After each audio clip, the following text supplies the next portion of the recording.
I'm almost through the entire thing, and we haven't talked about this yet, but it is absolutely worth talking about. Are you talking about There's your daughter as a Harry Potter character? Because I have to say, spectacular. She did. That's right. Halloween was last night, which, by the way, started snowing while we were outside. Dude, it was freezing. Like, We witnessed Halloween occurring here in Mexico City. oh yeah, I kind of forgot about. Mexico's big on Day of the Dead, which is Yeah, yeah. actually I think tomorrow, but it's a weeks long celebration. But we saw kids trick or treating in my neighborhood. I don't know that they did it with homes because the homes here are all apartments, so it'd be kind of difficult. But they were going into stores, and the people in the stores all had stuff. And the guy in the store, the restaurants, right? We were in. Had like a lit up mask that he would put on when the kids came and everything. It was actually pretty cool. It's kind of a neat little cross cultural thing. Anyway, Yeah. I'm sorry, snow. That sucks. Anyways, it was 38 degrees, gusty winds. It was cold. Whatever. Kid had a great time. Life goes on. Yeah. That was good. Yep. Totally forgot about that because I was still watching part of this. For anybody who's listening to this, you will enjoy it. There is an interview of Dave Cutler on YouTube now. And it's like 3 hours long or something like this. Yes, it is. And if you aren't familiar with this book I'm about to say, I know Paul is. There's a book called Showstoppers. You should probably read this before. It's also a book called Windows Everywhere that I wrote that covers some of this as well. Yes. But Showstoppers is the definitive, yes.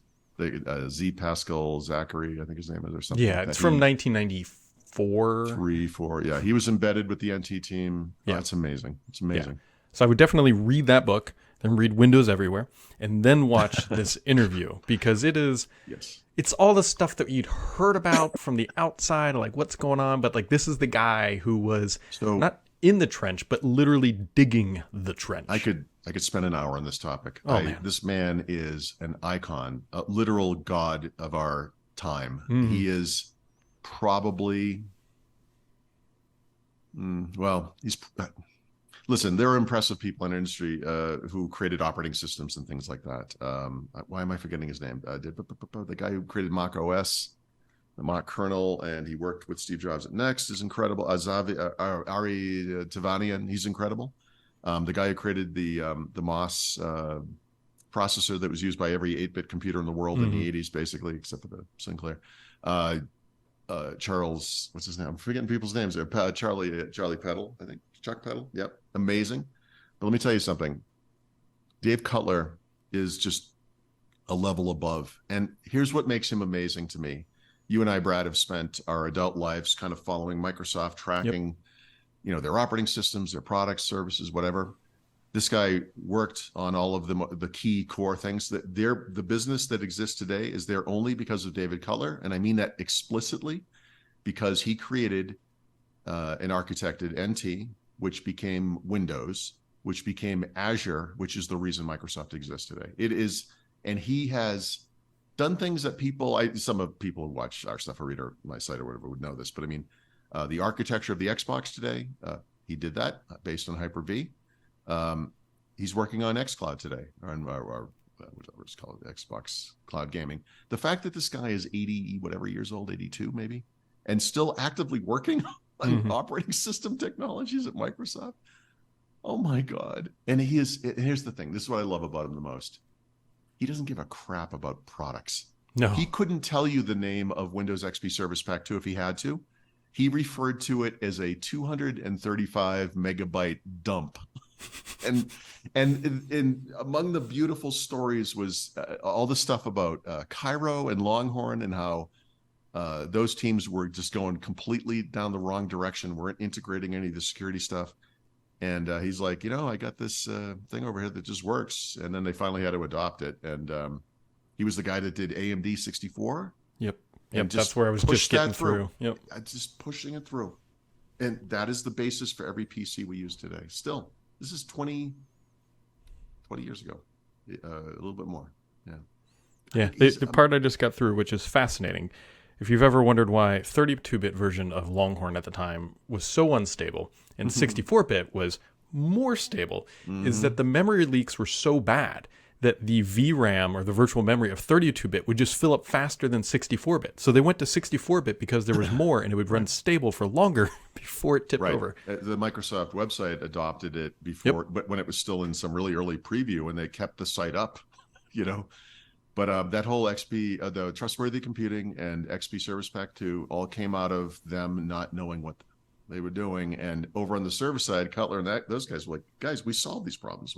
Why didn't you integrate any of these security fixes into your fork of the OS? Mm-hmm. And they basically, part of that shutdown where they stopped developing new versions of Windows, they switched over to Cutler's code base, and then everything was fine.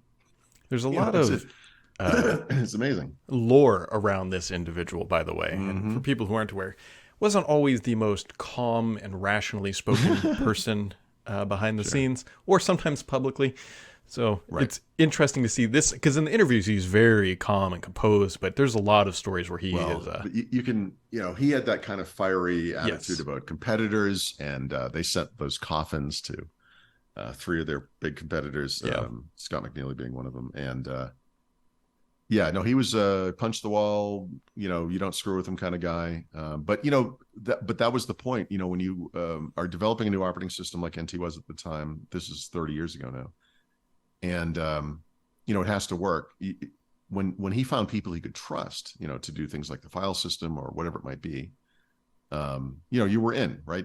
All you had to do was prove your technical acumen. He had no interest or patience with like marketing or, he really, other than NT itself, I don't think he gave a crap like what product these things turned into. He couldn't tell you the time frame of Longhorn, or he said at one point, it's like, I think it became Vista. You think?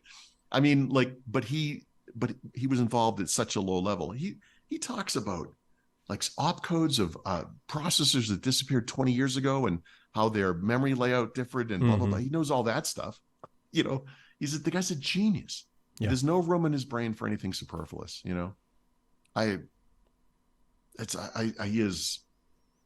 Inspiring, I guess is a word. I don't know.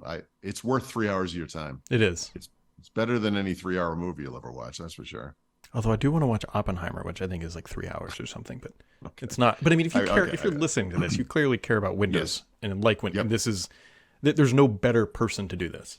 And if you have not read Showstoppers, I guess, Showstopper, I think it's Showstopper. You will want to after this. And if you have read it, you're going to want to read it again because it's astonishing. And if you think we dump on people, he dumps on all of Japan for writing the worst code he's ever seen. So you know what? That's true. Yeah, there is that. The IME code. Yep. He's like, it's the worst code. Which is, was part of XP, which became originally was going to be Longhorn, and then they just, recalibrated. And I don't know. Goddamn. It's amazing. It is. It's an amazing story. Yep. It's also amazing that 23H2 is now available-ish or places. So related to this, today, Microsoft 365 Copilot is available. Mm-hmm.